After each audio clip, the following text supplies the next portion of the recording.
Hello guys, in this video I'm gonna show you how to change Twitter display name and handle. Firstly, you need to get up to the profile section by typing on your profile photo on your left upper side, and then you need to go for profile.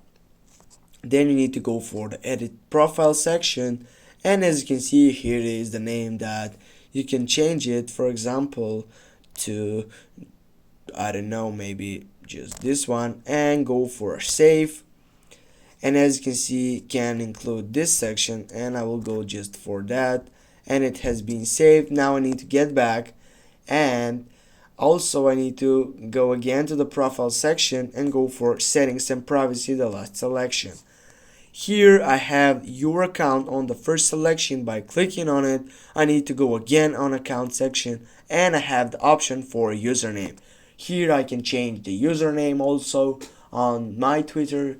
And that's it guys. Thanks for watching. Don't forget to hit that like and share the video. See you soon guys.